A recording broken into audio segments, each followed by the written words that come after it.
Jean chapitre 12. Jean chapitre 12. Nous sommes dans notre série, toujours dans notre série, qui se rappelle du titre de notre série, qui peut nous la rafraîchir.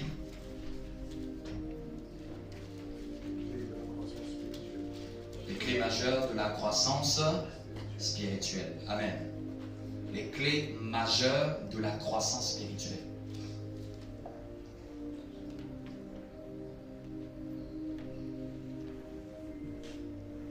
Ceux qui vont s'habituer à prêter attention à ce que nous apportons de la part du Seigneur, tu vas le constater que c'est une prophétie. Amen.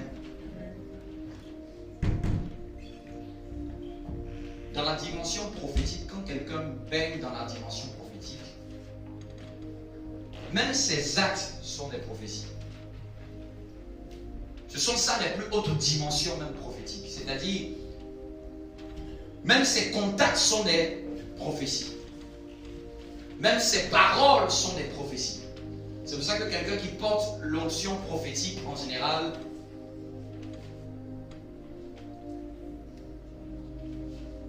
il travaille davantage sur lui pour ne pas dire tout ce qu'il doit dire, mais pour dire les choses qui doivent venir comme elles doivent venir. Amen. Pour ne pas s'emmener à dire quelque chose qui risque de devenir une prophétie. Quelqu'un me comprend? Est-ce que quelqu'un me comprend? Amen. Dis à ton voisin, écoute ta prophétie ce matin. C'est parce que vous ne prêtez pas attention à ce qu'on enseigne. Sinon, tu aurais vu que pour les aspects de ta vie, tu aurais compris qu'on t'a déjà parlé de ça. Amen. Donc, on avait vu la première clé. Qui peut nous rappeler la première clé? Merci Saint-Esprit. Qui peut nous rappeler la première clé? La première clé, c'était d'imiter. Amen. D'imiter Dieu, d'imiter les anciens qui ont obtenu des promesses dans la Bible et d'imiter son pasteur, son leader spirituel. Amen. C'était le premier volet de ce que nous avons touché ce matin. Pardon, la fois passée. Et la deuxième clé, c'était laquelle? L'obéissance. La deuxième clé, on avait dit d'activer l'obéissance. Car on avait dit que l'obéissance vaut mieux que les sacrifices. Et quelqu'un qui n'obéit pas est semblable à quelqu'un qui pratique la divination. Amen. Souvent, on refuse le péché de la divination, mais par désobéissance, on pratique à la même équivalence la divination sans le savoir. En fait, c'est pareil. Celui qui dit non, moi je ne suis pas un idolâtre, moi je n'ai pas fait de divination. La désobéissance est semblable, c'est la Bible qui l'a dit. La désobéissance est pareille comme la divination. C'est la même chose. Amen. Pécher chez Dieu, c'est péché. Amen. C'est la désobéissance d'Adam et Ève qui nous ont emmenés dans un autre système. Quelqu'un me comprend? Ils ont juste désobéi de manger un fruit, mais ils ont mangé un autre. Quelqu'un me comprend? L'autre, c'était d'obéir. Vous pouvez manger de tous les fruits des arbres du jardin, mais quant à ce fruit-là, vous n'en mangerez pas. Un ordre a été donné, mais ils ont désobéi à cet ordre. Donc on voit que même quand Dieu avait planté le jardin, avait mis l'homme dans le jardin, il avait mis l'homme pour l'emmener à garder le jardin et à le cultiver. Et lui avait donné des instructions. Même dans la foi, au commencement, quelqu'un va devoir te donner des instructions. Quelqu'un va préparer déjà l'atmosphère. Ton pasteur va déjà préparer la bergerie qui est l'église. Et Dieu va t'y planter dans cette bergerie. Mais dans cette bergerie, tu vas devoir recevoir des instructions à obéir. Il n'y a personne qui grandit dans la foi sans commencer par recevoir des instructions à obéir. Amen. Il n'y a personne qui évolue dans sa foi sans avoir suivi des instructions. Amen. Parce que la foi, c'est un parcours. C'est un long chemin. Ce n'est pas le chemin d'un jour. Quelqu'un me comprend? C'était la deuxième clé. D'un enfant, on n'attend pas ses performances. D'un enfant, on attend qu'il imite, qu'il obéisse. C'est cette imitation, cette obéissance qui va forger son caractère et qui va l'emmener à grandir. On va lui dire, mets tes vêtements, mets ton manteau, mets ton bonnet, mets ton écharpe, bois de l'eau, va te coucher. C'est-à-dire qu'un enfant, au début de sa croissance, sa vie n'est qu'instruction sur instruction. Quelqu'un me comprend? Sa vie n'est qu'instruction sur instruction. Il ne fait pas seulement ce qu'il a envie. Il fait selon ce que ses parents lui donnent. Il fait selon ce que le modèle qui est placé devant lui dit de faire. Et s'il veut grandir, il n'a pas le choix de suivre ses instructions. Dis à ton voisin, quel est ton degré d'obéissance? Quand c'est 0, c'est jamais. Quand c'est toujours, là au moins tu as 3 sur 3. Amen. Quand c'est parfois, tu as 2. Amen. Quand c'est un peu, tu as 1. Amen. Quel est ton degré d'obéissance? Tu grandis dans la foi en fonction de ton degré d'obéissance. Même Jésus a été charpentier dans la maison de son père. Jésus a dû s'approcher de l'église de Jean-Baptiste et dit, dans ton église, nous allons faire comme toi tu fonctionnes.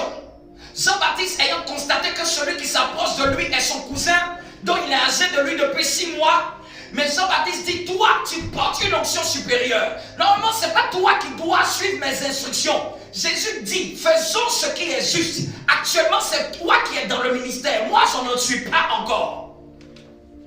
Actuellement c'est toi qui es en train d'accomplir ton appel. Moi je viens juste à peine même de me réveiller, de prendre conscience que je dois être d'abord sur des instructions. Et Jésus lui a dit, faisons ce qui est juste. Ce qui est juste, c'est que je ne peux pas brûler les étapes. Même si je suis Dieu, même si je porte toute la plénitude de la divinité, je dois suivre tes instructions, Jean-Baptiste. Tu dois prendre ma tête et tu dois m'emmener dans l'eau. Que je veuille, que je ne veuille pas.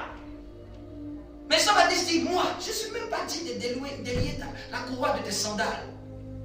Même pas digne. Il dit, faisons ce qui est juste. Ce qui est juste, c'est toi qui es l'autorité ici. C'est toi qui représente la paternité. C'est toi qui es envoyé de Dieu. Aujourd'hui, c'est vers toi que la majeure partie des enfants d'Israël se réunissent. C'est toi, quand tu prêches, nous tous, nous comprenons et nous disons oui et amen. Ton ministère, c'est un ministère de baptiser. Nous voulons obéir et suivre cette instruction. Donc si quelqu'un était dans la foule, quelqu'un allait dire, donc Jésus, toi aussi tu te baptises ou te repentis. Jésus n'a pas eu honte de ça. C'est quand il a accompli ce acte, une voix a retenti. Et il dit, maintenant celui-là, ce n'est plus un enfant. Celui-ci là, maintenant, c'est mon fils. Dieu, maintenant, c'est à ce moment que Dieu peut dire, quand tu étais fidèle à autrui, quand tu as pu obéir, maintenant la voix retentit dans le ciel et parle sur le fils. Il dit maintenant, écoutez-le. Mais avant ça, le ciel n'a pas parlé sur la vie de Jésus. Quelqu'un me comprend? Le ciel n'a pas témoigné. Parce que le ciel voulait voir quel était le degré de son obéissance. Allons-y dans Hébreu, avant de lire Jean. Hébreu chapitre 5.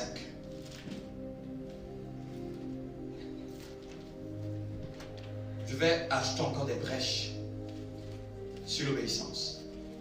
Amen.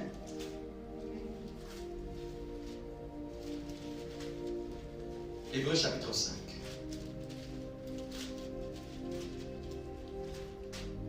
Tu sais, avec moi, l'obéissance vaut mieux que le sacrifice.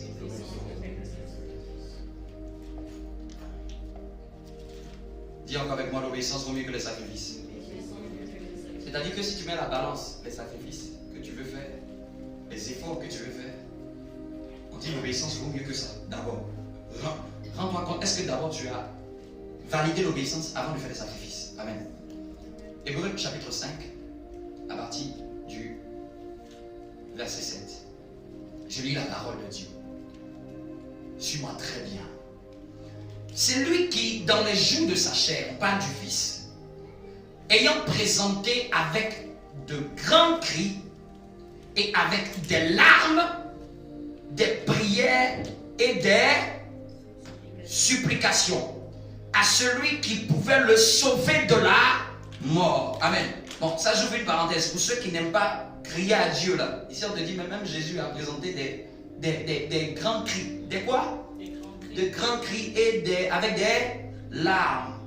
Avec des larmes. C'est-à-dire que ça, il a mixé deux éléments avec la prière.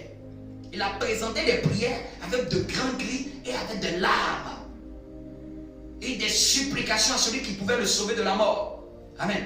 Et ayant été exaucé à cause de sa piété, écoutez très bien, a appris, bien qu'il fût fils, il a appris quoi? Bien qu'il fût fils de Dieu, il a appris quoi? Donc la Bible est en train de dire, bien qu'il est fils, bien qu'il est la manifestation de Dieu fait chair, il a dû apprendre c'est quoi l'obéissance. Bien qu'il fût fils, bien qu'il fût Ios, bien qu'il est à la stature parfaite de Dieu, bien qu'il est à la ressemblance de la divinité, bien que celui habite pleinement, il a appris quoi? Par les choses qu'il a souffertes. Le Père lui a appris. Je vais t'apprendre l'obéissance, fils. Mais par quel moyen? Par les choses qu'il a souffertes. Et verset 9, il dit, et qui après avoir été élevé. C'est après avoir appris à l'obéissance. C'est là qu'on dit maintenant, après avoir été élevé. Je peux te montrer le parallèle de ce verset-là dans une épître de l'apôtre Paul. Et c'est pour ça que même j'ai dit que c'est moi, dans ma conviction, c'est lui qui l'a écrit. Parce que c'est le même esprit. Parce qu'après son obéissance, est-ce que je peux vous montrer? Pour vous montrer que ici, l'auteur parle de l'obéissance et après il dit après l'avoir élevé. Mais quand vous prenez Philippiens chapitre 2, la Bible dit que du Dieu qu'il était, il s'est fait simple homme. Et il est devenu comme un serviteur. Et il a été obéissant jusqu'à la mort. Et c'est pourquoi le Père lui a donné le nom au-dessus de tout nom. Ça, c'est l'élévation. L'obéissance a précédé l'élévation. Quelqu'un me comprend? Et c'est la même chose qu'il est en train de dire. Il est en train de résumer ici dans Hébreu qu'il a appris l'obéissance par les choses qu'il a souffertes. La Bible dit qu'il a été obéissant jusqu'à la croix. Les choses qu'il a souffertes là, c'était la mort de la croix. C'est ça qu'il a fait souffrir. Mais il a appris à obéir à ça. Dis à ton voisin, quel est ton degré d'obéissance?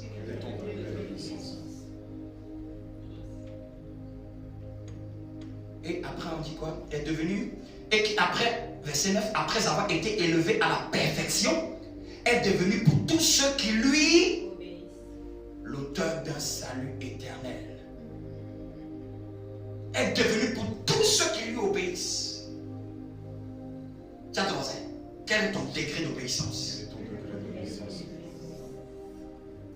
L'obéissance n'est pas une chose facile, hein? Même Jésus a appris ce quoi obéir par la souffrance. C'est-à-dire que le Père l'a mis dans un système, non? De sorte de voir quel est ton degré d'obéissance, Jésus. Je vais t'emmener sur une croix. Jésus même a dû dire, Père, non, peut-être éloigne ça de moi. Tu ne vois que l'obéissance véritable. Que quelqu'un a pris l'obéissance quand il passe par un chemin périlleux. Quand il passe par un chemin difficile. C'est alors que tu sais que son obéissance est mise à rude preuve. Son obéissance est testée sous toute couture. Amen. C'est plus facile d'obéir quand tu sais le faire. Mais est-ce que tu peux obéir quand c'est dur de le faire? C'est plus facile que tu sais obéir si tu sais le faire. Si tu n'as pas de problème à le faire. Mais est-ce que tu peux obéir si maintenant c'est difficile? Si maintenant ça te met dans un inconfort? Si maintenant ça te met dans une position que tu n'aimes pas? Est-ce que tu auras toujours cette capacité à obéir? C'est plus facile d'obéir quand c'est le matin pour que tu puisses aller faire quelque chose. Mais est-ce que tu peux obéir quand c'est dur la nuit? Dis avec moi, même Jésus a appris l'obéissance. fois, on te tape. Est-ce que tu peux obéir à la mission que je t'ai confiée? On va te lapider. On va te flageoler. Est-ce que tu peux obéir à la mission qu'on t'a confiée? Parce que ce chemin n'était pas facile, hein? On va te donner une croix qui pèse. Mais est-ce que tu peux obéir d'atteindre l'objectif qui t'est confié? On va t'injurier. On va te cataloguer. On va te mépriser. On va t'insulter. On va dire même que tu es un faux homme de Dieu, faux prophète. Mais est-ce que tu peux t'attacher à la mission que le Père t'a confiée? Est-ce que quelqu'un me comprend? Donc on ne grandit pas spirituellement dans la bouche. On grandit quand on a appris l'obéissance, même par les... C'est-à-dire que tu as du chemin. Tu sens que tu es passé dans des secousses et tu as dû tenir ferme à ton degré d'obéissance. Tu sais que tu as eu un chemin à traverser. Est-ce que quelqu'un me comprend? Est-ce que je parle à quelqu'un? Amen.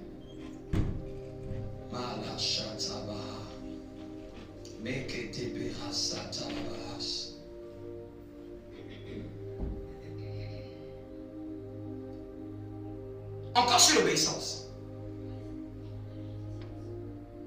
Selon ce qu'il est dit, obéissez à vos conducteurs. Amen, c'est ça? Hébreux 12, il dit obéissez à vos conducteurs. C'est l'apôtre qui l'écrit, qui dit obéissez à vos conducteurs.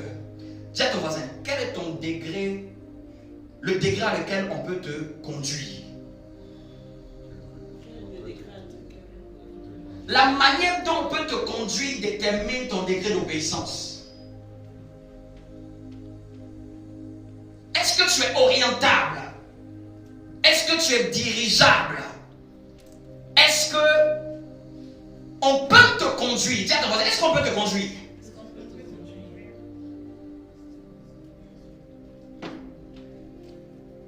Est-ce qu'on peut te conduire?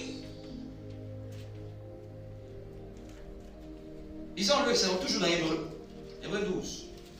Si je me trompe, ça nous rafraîchit la mémoire. C'est Hébreux 12. 11-12.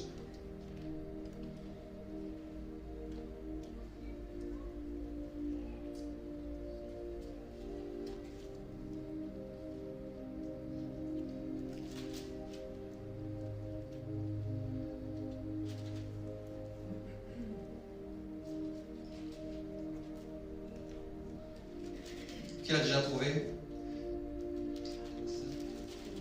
J'ai dit Hébreux combien? En fait, c'est Hébreux 13-17. Hébreux 13-17. Donc, rectifier. Hébreux 13-17. Il dit obéissez à vos conducteurs et ayez eux de la déférence, car ils veillent sur vos âmes comme devant en rendre compte.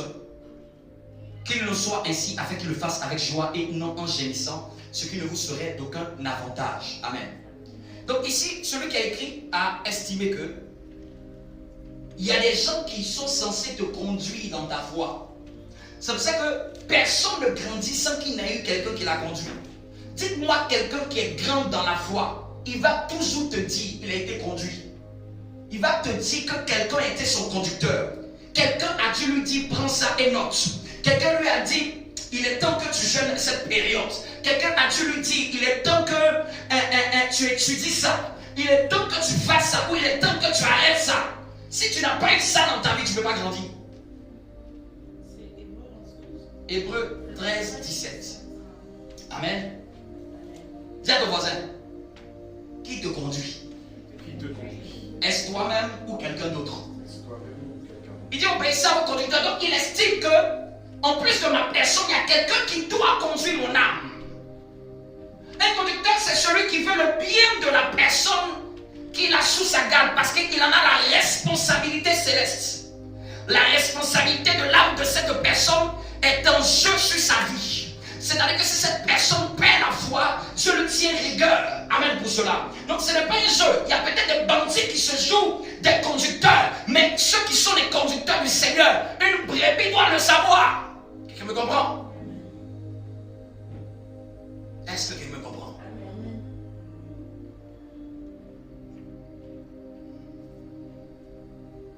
Donc ce qu'il recommande, il dit obéissez. S'il a dit obéissez, c'est parce qu'il sait que ça va être le combat entre celui qui est conduit et celui qui est le conducteur. Il sait que ça va être maintenant le challenge de celui qui doit être conduit par rapport à sa relation avec son conducteur.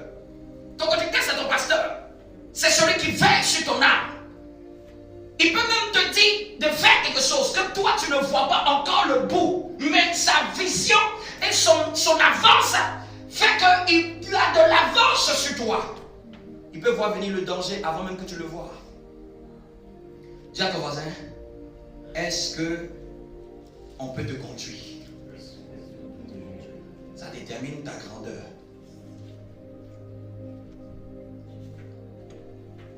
Même le Fils a dû être conduit. Même le Fils.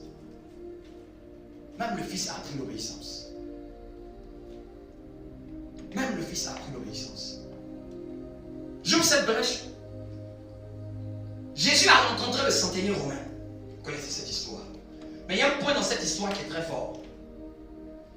Lorsque Jésus devait se déplacer pour aller voir le centenier romain, par ses serviteurs, dit non, ne viens pas. Nous allons te donner une information. Celui dont tu veux guérir le serviteur là n'est pas n'importe qui. Il dit, moi je suis une autorité. J'ai des gens sous mes ordres et j'obéis aussi aux ordres. Je dis à l'un va et il va, et à l'autre viens et il vient. Quand on retrouve ça, ça va te parler. Amen. C'est dans Luc. À cause du... Pourquoi il doit dire ça?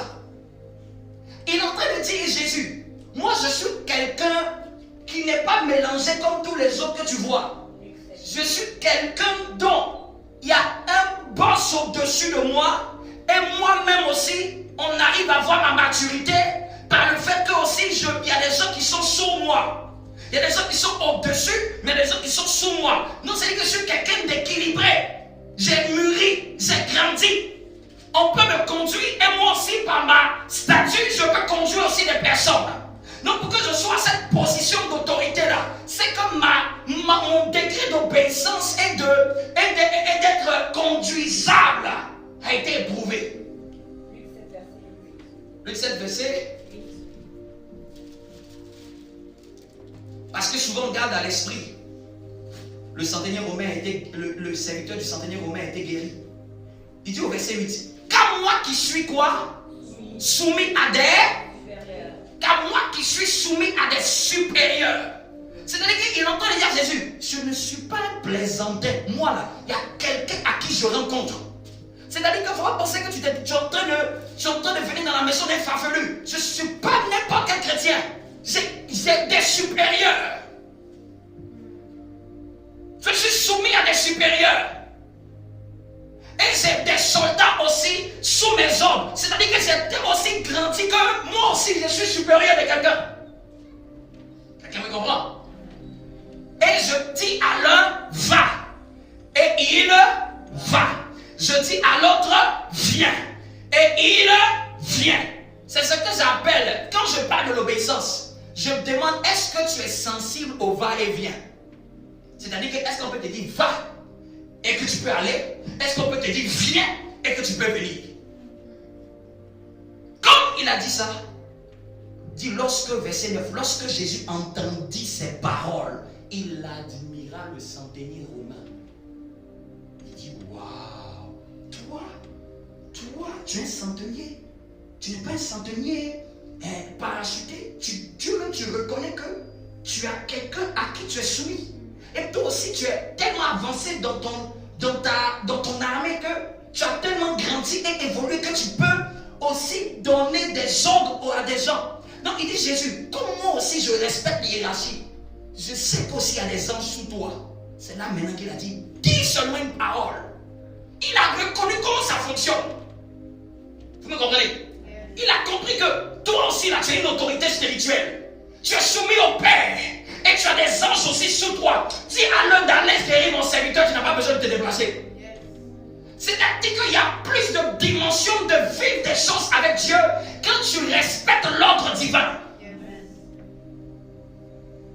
Il était le seul à comprendre ça en Israël. Et Jésus a dit, je vous le dis, même en Israël, je n'ai pas trouvé une si grande foi. Dites-moi, en quoi ça là, il a manifesté une grande foi? C'est quand tu regardes là, tu vas te dire, mais où est la grande foi de cet homme? C'est parce qu'il a reconnu une dimension de Jésus, pas une dimension de lui-même, sa propre vie. Par la manière dont lui-même, il sait que le corps d'âme est structuré. Il reconnaissait que Jésus, pourquoi il va se déplacer même?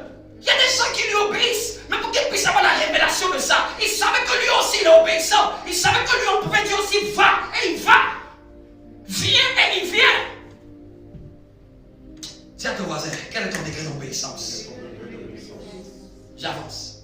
Et en troisième clé, dimanche dernier de manière prophétique, on a introduit sur quoi? On a introduit sur quoi? Dimanche dernier, la troisième clé, c'était quoi? Tu te rappelles pas? Oui, quelle était la troisième clé? Marcher par l'Esprit de Dieu. Marcher par l'Esprit et quitter la chair. Amen. C'est un point majeur. Dis avec moi, marcher par le Saint-Esprit. Et quitter la chair. On va prendre un texte, on va lire. C'est majeur. C'est une clé majeure. Une fois que tu as travaillé les deux premiers points, le troisième là, c'est encore trop important. Parce que on ne grandit pas devant Dieu dans la chair. On grandit devant Dieu par l'Esprit. Quelqu'un me comprend? On ne grandit pas devant Dieu avec la taille physique ou avec l'âge biologique. Dans la foi, c'est spirituellement qu'on en juge. Dis à ton voisin, est-ce que tu peux te séparer un peu de ta chair? Nous allons prendre Romains 8 parce que c'était la base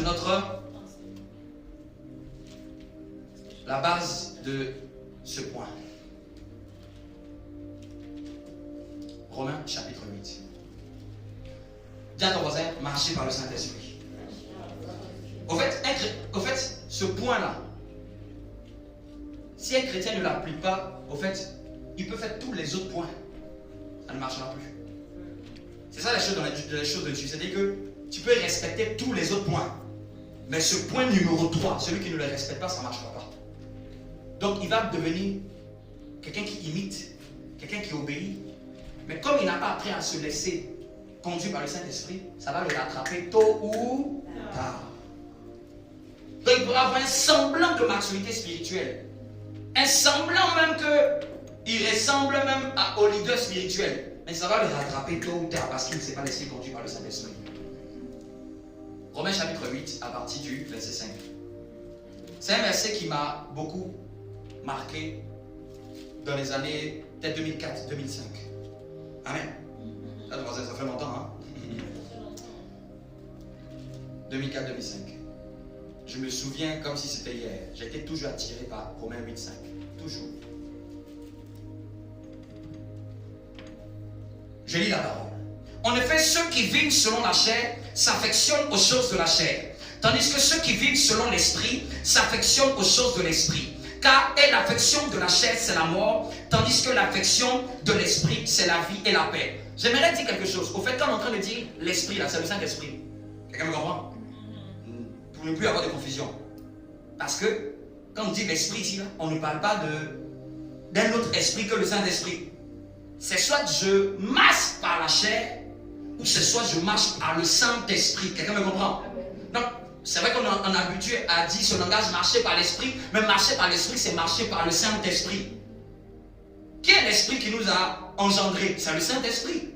Qui est l'esprit qui a donné vie à nos êtres entiers? C'est le Saint-Esprit. Qui est celui qui est notre moniteur? Qui est celui qui nous dirige? C'est le Saint-Esprit. Donc, quand on dit le marcher, ce n'est pas marcher par l'esprit de l'homme, mais par le Saint-Esprit.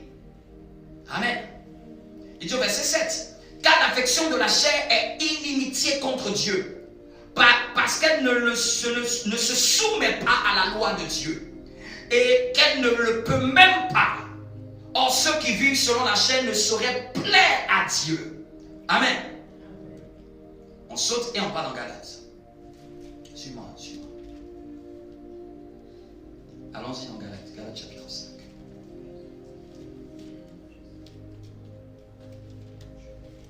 Dis avec moi et dis à quelqu'un, marche par le Saint-Esprit. Marchons par le Saint-Esprit. Il y a une dualité. Et il y aura toujours une dualité. Jusqu'à ce que le Seigneur revienne. Il y aura toujours une dualité entre la chair et entre l'esprit. Ça, vous le savez. Maintenant, ma question et qui était mon interrogation. Seigneur, comment marcher par l'esprit? D'accord, c'est une bonne question. Comment marcher par l'esprit? Comment marcher par l'esprit? Je vais te donner une clé. Pour marcher par l'esprit, il faut être rempli de l'esprit. Jésus fut rempli du Saint-Esprit et il était maintenant, après cela, conduit dans le désert. C'est parce qu'il était rempli qu'il était conduit. Donc lorsque, ici, on a eu la révélation d'être rempli de l'esprit, ce n'est pas d'être rempli pour être statique. C'est parce que tu dois être conduit après être rempli. Si je ne suis pas rempli, je ne peux pas être conduit. C'est parce que j'ai besoin d'être conduit que je demande à être rempli. Je supplie à être rempli. Parce que si je ne suis pas rempli, je ne pourrai pas être conduit. Je serai difficilement en capacité d'être conduit. J'ai dit Galates chapitre 5. Nous allons lire le verset 16. Il dit marchez par l'esprit. Je dis donc marchez selon l'esprit et vous n'accomplirez pas les désirs de la chair. Marchez selon l'esprit et vous n'accomplirez pas les désirs de la chair. Encore une fois, marchez selon l'esprit et vous n'accomplirez pas les désirs de la chair. Encore. Marchez selon l'esprit et vous n'accomplirez pas les désirs de la chair. Dans une autre version, il dit, c'est pourquoi je vous dis, laissez le Saint-Esprit conduire. Ça va mieux là maintenant. Laissez le Saint-Esprit conduire votre vie. C'est ça, marcher par l'Esprit. Laissez le Saint-Esprit conduire votre vie. Dis avec moi, Seigneur. Dis avec moi, Seigneur. Je veux laisser ma vie être conduite par toi. Donc l'apôtre Paul exhorte et dit aux chrétiens de Galates qui, en même temps, ce passage nous parle. Laissez votre vie être conduite par le Saint-Esprit.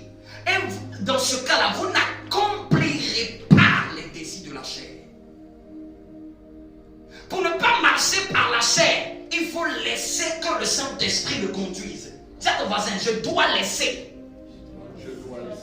Donc c'est une volonté d'être conduit par le Saint-Esprit. Ça doit émaner d'un désir de ton cœur. Donc il n'y a pas deux voies. C'est soit je serai conduit par la chair, ou c'est soit je serai conduit par le Saint-Esprit. Il n'y a pas d'autre alternative. Parce que ce qui est de la chair est du diable, est de la mort, est du péché. Quelqu'un me comprend? Il n'y a pas une troisième voie. C'est soit je vais marcher par l'esprit, ou c'est soit je vais marcher par la chair. Dis avec moi, Seigneur, je veux laisser ma vie conduite par le Saint-Esprit. Donc pour ne pas marcher par la chair, je dois me laisser conduire par le Saint-Esprit. Je dois. S'il a dit laisser, pourquoi? Parce que le Saint-Esprit est déjà dans mon esprit. Il n'est pas à l'extérieur. Il est en moi. Même, je n'ai pas besoin de sentir. C'est en moi. Mais je dois laisser. Donc s'il dit laisser, c'est parce que j'applique de la résistance même moi-même. Moi-même, je résiste à l'esprit. Moi-même, j'entrave l'esprit. Moi-même, je décide de ne pas laisser l'esprit s'exprimer. Je suis conscient de sa présence, mais souvent je fais fi volontairement de ne pas l'écouter. Je suis conscient de sa présence, mais je fais fi volontairement de ne pas le laisser prendre le contrôle. Amen. Et c'est après que maintenant il va commencer à citer voici les œuvres de la chair. Au fait, voici les produits dérivés de la chair. J'ai introduit ça un peu mercredi dernier lors de notre clôture de jeûne. Donc maintenant, comme il nous explique dans l'esprit, la chair, il dit, je vais vous montrer maintenant les produits dérivés. Le produit dérivé du lait. Il y a lait instantané, lait concentré sucré, lait en poudre, lait demi-écrémé. Tout ça, ce sont les produits dérivés du lait. Vous me comprenez? Et l'apôtre Paul a dû expliquer. Je vais vous dire les produits dérivés de la chair. Et je vais vous dire les produits dérivés du Saint-Esprit. De sorte que vous n'allez pas pouvoir vous tromper. De sorte que quelqu'un ne va pas pouvoir se perdre. De sorte que ça sera clair dans l'esprit de tout le monde. Est-ce que là, il s'est laissé tronquer par un produit dérivé de la chair? Ou est-ce que là, il s'est laissé prendre par un produit dérivé de l'esprit? La Bible est tellement forte. La Bible dit que car la chair, verset 17, car la chair a des désirs contraires à ceux de l'esprit. Et si l'esprit en a de contraires, le Saint-Esprit, ses désirs sont contraires à ceux de la chair. Ils sont même opposés entre eux. Opposés. Ils ne peuvent pas être dans le même camp. Ils ne peuvent même pas s'approcher. C'est comme le plus et le moins. Ils sont catégoriquement opposés. De sorte qu'il n'y a pas quelqu'un qui va être à dire non, c'était un peu, non, j'avais essayé, non. C'est soit c'est de l'esprit ou c'est soit c'est de la chair. Ça ne peut pas être à moitié dans nos vies. C'est soit tu as une bonne positive ou soit tu es dans la bonne négative. Tiens ton voisin, quelle est la borne que tu manifestes la plus souvent? C'est du positif ou c'est du négatif?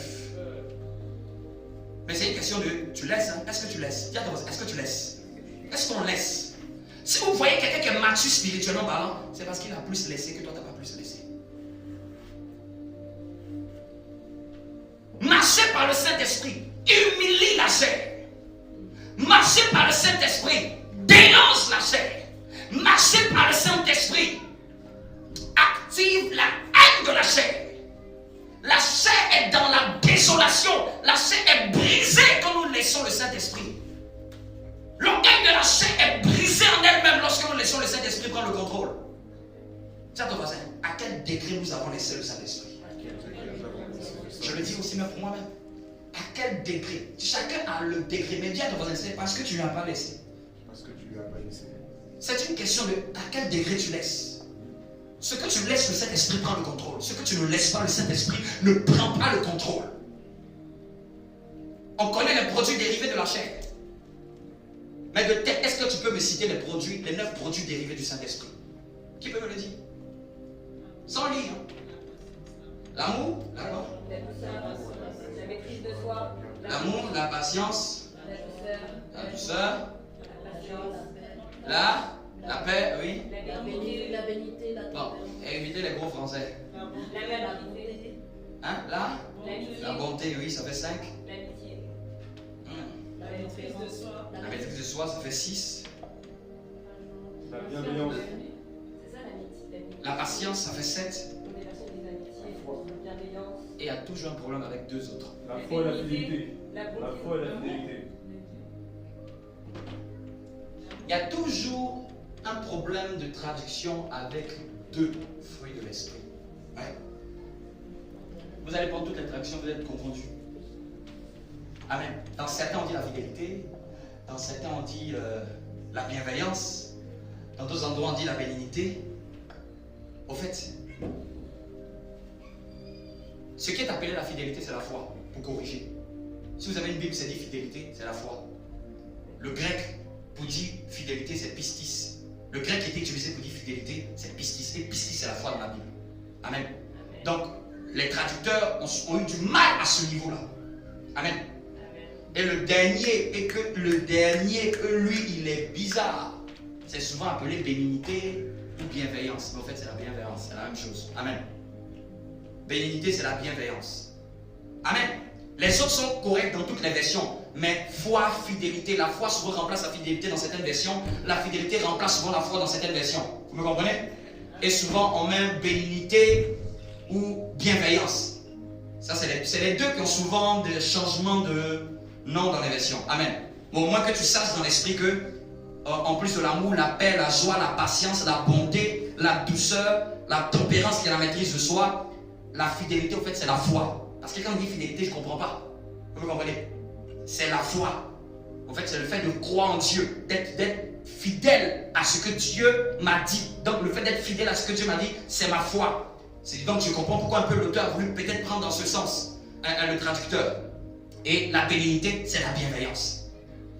Voici les produits dérivés du Saint-Esprit. Voici les produits dérivés du Saint-Esprit. Donc, si je me laisse conduire par le Saint-Esprit, qu'est-ce qui est censé se manifester? Des produits dérivés. Parce que j'aime bien la version qui dit voici ce que le Saint-Esprit produit. J'aime bien, moi ça me plaît quand il traduit comme ça. Voici ce que le Saint-Esprit produit. Parce que souvent quand tu dis le fruit de l'Esprit, à un moment tu oublies. Voici ce que le Saint-Esprit produit. Donc c'est-à-dire que quand le Saint-Esprit est dans ma vie là, il doit produire des choses. Ces produits vont se voir. Mais c'est si je le laisse conduire. Tiens, ton voisin, à quel degré nous laissons le Saint-Esprit nous conduire? Dis à ton voisin, à quel degré? Et j'ai été attiré par l'Esprit à m'attarder sur un produit du Saint-Esprit. Amen. Dis à ton voisin, moi s'attarder sur un produit qui va nous aider. On va s'attarder sur le fruit de la tempérance, qui est appelé aussi la maîtrise de soi. Amen. C'est celui que le Seigneur met dans mon cœur de développer avec vous. Mais quelqu'un doit comprendre que, et nous devons comprendre que, voici les choses qui doivent baigner en nous. De sorte que, si tu vois le contraire, tu pourras savoir, frère, ça c'est ta chair, ça c'est pas le Saint-Esprit. Parce que ces fruits-là, on les connaît. De sorte qu'il n'y ait pas de confusion. Sœur, je comprends, c'était la chair. Mais voici le fruit de l'esprit. Vous me comprenez? De sorte qu'il n'y a pas de confusion. Quand on lit plus haut, on connaît toutes les œuvres de la chair. Quelqu'un me comprend? Dis à ton voisin, est-ce que le fruit de l'esprit pèse en toi? Est-ce que le fruit de l'esprit pèse en toi? La différence entre le fruit de l'esprit et le don de l'esprit, c'est que le don de l'esprit, c'est Dieu qui te donne. Le fruit, ça vient d'un niveau de maturité. Pour un don spirituel, Dieu n'a pas besoin que tu puisses d'abord faire quoi que ce soit. C'est un don. C'est lui qui te le donne. Amen. C'est appelé même don. Mais concernant les produits du Saint-Esprit, on appelle ça fruit. Et vous savez, sur un arbre, un fruit ne vient jamais en un jour. Le fruit est la manifestation que ce arbre a été bien planté et arrosé. Le fruit est le signe que ce arbre a reçu tout ce qu'il devait recevoir, est arrivé à maturité. La maturité spirituelle se voit par la manifestation des produits du Saint-Esprit. Et non d'abord par la manifestation de ce que le Saint-Esprit donne comme don. Quelqu'un me comprend? C'est pour ça que particulièrement il y a 9 dons et il y a 9 fruits de l'esprit. Pourquoi? Dieu est en train de dire que personne ne peut être déséquilibré. Autant je donne les dons, autant je donne le fruit. S'il y a des dons, il n'y a pas de fruit, il y a déséquilibre. Chaque don est soutenu par un fruit. Est-ce que quelqu'un me comprend? Le fruit, c'est la manifestation d'un parcours. C'est pour ça que quand tu vois un chrétien, si tu vois le don, tu dis Amen, bénis Dieu pour ce don. Cherche maintenant à voir ce qui va avec le don. Cherche à voir est-ce qu'il y a le fruit. Quelqu'un me comprend? C'est en cela que tu peux dire j'ai en face de moi quelqu'un de mature. Mais n'atteste pas d'avoir la maturité spirituelle par la performance d'un don. Atteste la maturité spirituelle par la manifestation du fruit. On t'a déjà prêché combien de fois même sur le fruit de l'esprit?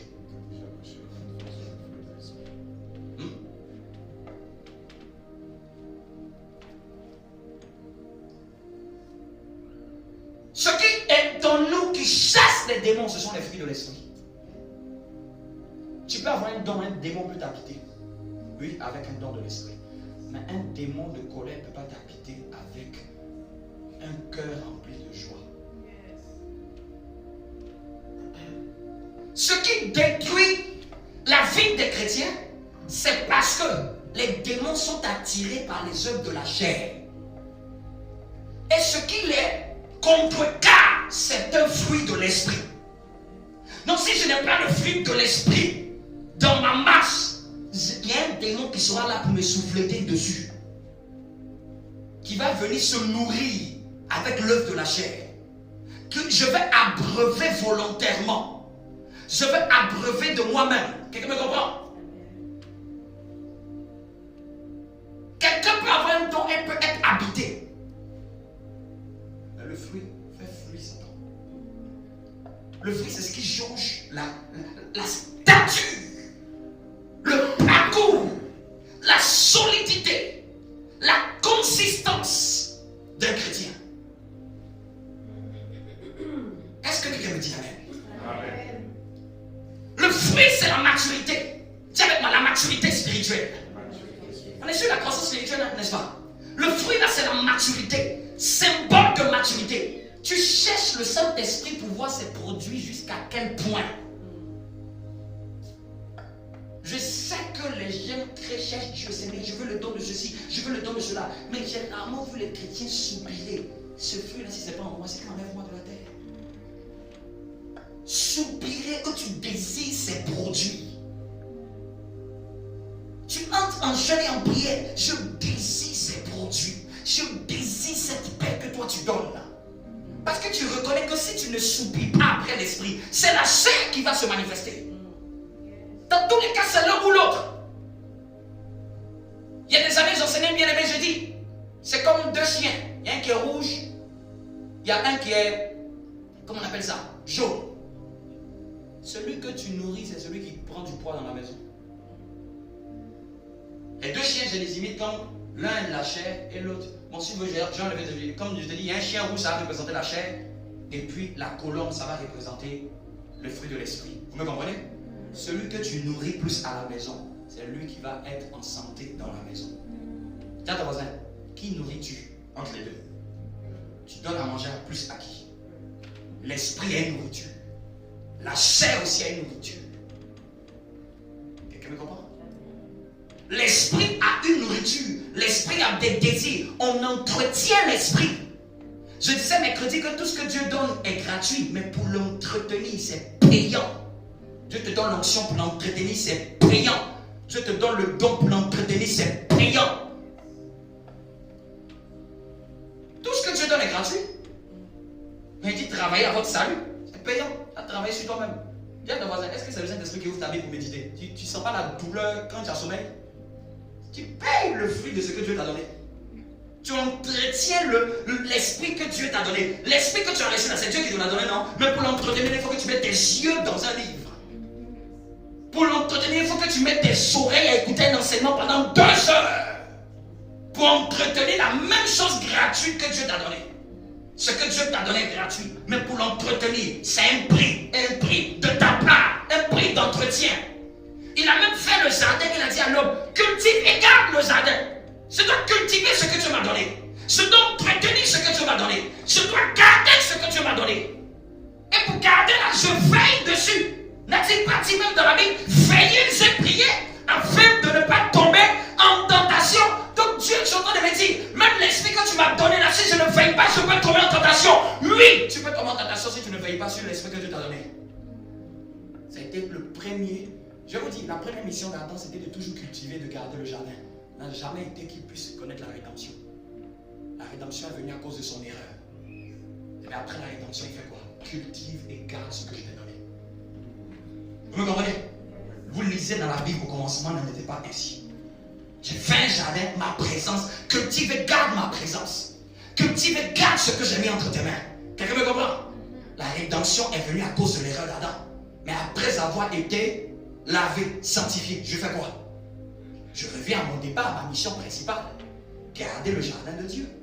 Et ce jardin en Éden, c'est sa présence.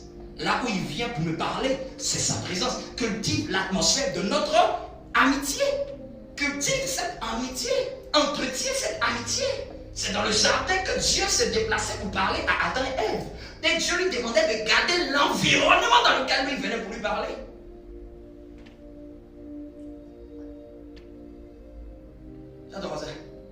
but, ça n'a jamais été la rédemption. Le but, c'était de garder l'atmosphère qu'il y avait entre nous avec Dieu. Dieu venait le soir dans le jardin et Dieu a dit à l'homme, je t'ai planté dans ce jardin, cultive-le, entretiens-le, garde-le, veille sur ce jardin. Parce que c'est là, toi et moi, nous parlons chaque soir. C'était sa mission. Dis avec moi le produit du Saint-Esprit. Et pour chuter, je dis, je vais m'attarder sur un produit. Le produit, c'est la tempérance ou la maîtrise de soi. Dis avec moi la maîtrise de soi. Dis avec moi encore la maîtrise de soi. Il estimait que c'est l'une des vertus les plus importantes. Si vous voyez quelqu'un qui va loin, c'est quelqu'un qui a cette vertu. Celui qui ne va pas loin va détruire toute sa vie s'il n'a pas cette vertu. Celui qui ne prend pas en considération toutes les vertus de cette esprit sont importantes. Il n'y a pas de comparaison. Amen. Il n'y a pas de comparaison. On a déjà prêché beaucoup sur l'amour ici. On a parlé de la joie, on a parlé de la paix, n'est-ce pas? N'est-ce pas? Ceux qui suivent dans la maison, on sait qu'on a déjà parlé beaucoup de l'esprit de paix. On a déjà parlé de beaucoup de l'esprit d'amour. On a parlé d'aimer son prochain, aimer Dieu, aimer son prochain. On a même donné beaucoup de caractéristiques, plus de 20 caractéristiques. C'est quoi aimer son prochain? Aimer son prochain, c'est prendre soin de l'autre, c'est penser à l'autre, c'est se soucier de l'autre. On a donné des caractéristiques ici, on a donné. Amen. Mais dis avec moi la maîtrise de soi. Je vais vous donner une définition de la maîtrise de soi. La maîtrise de soi, c'est la capacité de réguler ses émotions, ses pensées et son comportement face aux tentations et aux séductions.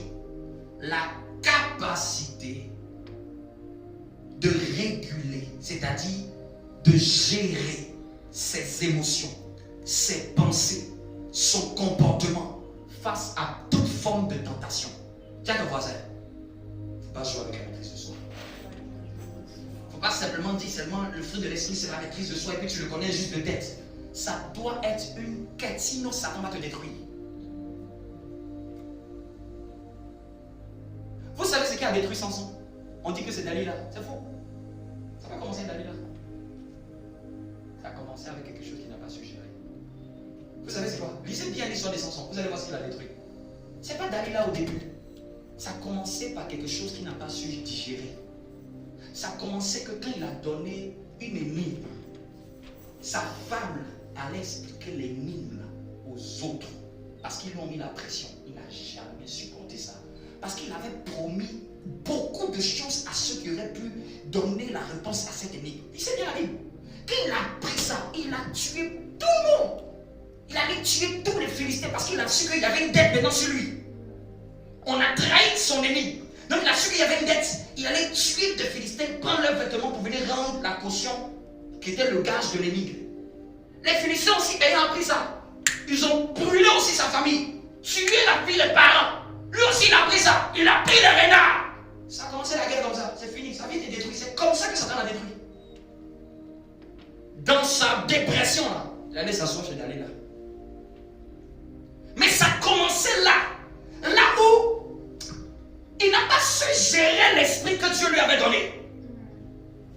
Il n'a pas su contenir cette excitation énorme, cette colère qu'il avait en lui. Quelqu'un me comprend? Quelqu'un me comprend? Donc dans la maîtrise de soi, il y a plusieurs paramètres à gérer. Numéro 1, c'est la maîtrise des pensées. Car une pensée, ça affecte tes sentiments, et tes sentiments, ça affecte ton caractère, ton comportement. J'aimerais ouvrir une brèche. La Bible dit que Dieu est fidèle. Et il ne permettra pas que vous soyez tentés au-delà de vos forces. Au moment de la tentation, il préparera le moyen d'en sortir pour que vous puissiez y résister. Donc j'aimerais dire à quelqu'un, il n'y a rien qui est trop difficile pour toi. Si tu es chrétien, ne dis pas non, c'est trop dur. C'est plus fort que moi. Je n'y arrive pas. C'est parce qu'il te manque des révélations de Dieu. Parce qu'ici, dans 1 Corinthiens chapitre 10, verset 13, c'est ce que je vous ai lu. La Bible dit que Dieu est fidèle. Pour nous, là, il ne permettra pas que vous soyez tentés au-delà de vos forces. Quelle que soit la tentation que nous subissons, la Bible dit que il ne permettra pas pas que nous soyons tentés au-delà de tes forces. Il ne permettra pas.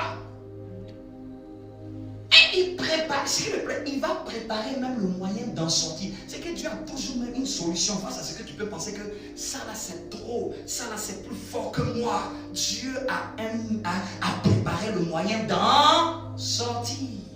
Le moyen d'en sortir, là, ce sont ses produits. Dis à ton voisin, est-ce que tu as la gamme du Saint-Esprit chez toi à la maison? La gamme. Toute la gamme, c'est comme des produits de cosmétiques. J'ai la gamme, j'ai le baume, j'ai le savon, j'ai la pommade, j'ai l'huile pour les cheveux, l'huile pour le corps, l'huile pour la face, j'ai le dentifrice, c'est toute une gamme et collection. Dis à ton voisin, tu as un peu, oui, tu as toute la gamme. N'est-ce pas une belle gamme? Amen. Ah Seigneur, je prie, fais cette prière, Seigneur, donne-moi de chérir ces produits-là. Prie juste une minute, je veux chérir. Je ne vais pas simplement juste parler, mais je veux que ça soit une conscience. Je veux chérir la maîtrise de soi. Je ne veux pas oublier tes produits. Je veux qu'ils soient constamment devant mes yeux. Je veux méditer sur ce que tu m'as donné, ces produits. C'est en moi, ce n'est pas à l'extérieur. C'est en moi. C'est en moi. Je vois quelque chose là, s'il te plaît. C'est en moi ces produits. C'est en moi ces produits. La paix est en moi, elle n'est pas à l'extérieur. La paix est en moi, elle n'est pas à l'extérieur. La joie est en moi, elle n'est pas à l'extérieur. La maîtrise de soi n'est pas à l'extérieur, elle est en moi par le Saint-Esprit. Je soupire après tes fruits. Est-ce que tu pries? Est-ce que tu pries? Est-ce que tu pries? Est-ce que tu pries? Est-ce que tu pries? Est-ce que tu pries? Est-ce que tu pries? Est-ce que tu pries? Ah, je veux laisser ces fruits-là dominer dans moi. Je vais apprendre à laisser la maîtrise de soi prendre le contrôle de mes pensées. Comment quelqu'un peut être possédé d'un esprit d'impudicité et il est victime de l'impudicité? Mais comment nous sommes possédés du Saint-Esprit, mais nous ne sommes pas victimes de ces produits? Seigneur, je vais laisser passer, te laisser passer. Je vais te laisser passer. Je vais te laisser passer. Mon âme a trop barré la route au Saint-Esprit. Mon âme a trop barré la route. Mon âme a trop freiné le Saint-Esprit. Mon âme a trop freiné le Saint-Esprit. Mon âme a trop freiné le Saint-Esprit. Il avait pourvu au moyen de me sortir de cette histoire. Mais j'ai dit non. Oh Seigneur, que mon âme laisse passer le Saint-Esprit. Laisse passer le Saint-Esprit. Laisse passer le Saint-Esprit. Laisse passer le Saint-Esprit. Laisse passer le Saint-Esprit. Oh mon âme, laisse passer le Saint-Esprit. Laisse le Saint-Esprit te conduire. Laisse le Saint-Esprit te conduire. Toi mon âme, laisse. Prie, laisse. Laissons le Saint-Esprit nous conduire. Je soupire après ta patience. Je soupire après ta maîtrise. Je veux maîtriser mes pensées, maîtriser mes paroles, maîtriser mes actes, maîtriser mes émotions, maîtriser. Laisse mon esprit. Je vais laisser l'esprit. Je vais laisser l'esprit. Je vais laisser l'esprit. Je vais laisser l'esprit. Je vais laisser l'esprit. Je vais laisser l'esprit. Je vais laisser l'esprit. Je vais laisser l'esprit. Je veux laisser l'esprit. Je veux laisser l'esprit. Il est temps de laisser l'esprit. Il est temps que nous laissions l'esprit. Oh Saint-Esprit, dans mon âme, je vais laisser le Saint-Esprit passer. Je vais laisser le Saint-Esprit passer. Je connais les produits du Saint-Esprit. Je sais ce que l'Esprit produit. Je sais ce que l'Esprit produit. Je sais ce que l'Esprit produit. Ce que l'Esprit produit, c'est la paix. Ce que l'Esprit produit, c'est la joie. Ce que l'Esprit produit, c'est la patience. Ce que l'Esprit produit, c'est la maîtrise de soi. Ce que l'Esprit produit, c'est la bienveillance. Ce que l'Esprit produit, c'est la bonté, c'est la douceur. Ce que l'Esprit produit, je les connais. Il est dans mon âme. Parle à ton âme. Parle à ton âme. Parle à ton âme. Accepte le fruit de l'Esprit. Accepte les produits de l'Esprit. Accepte. Envoie, opère en moi. Opère en moi. Plus du fruit de l'Esprit.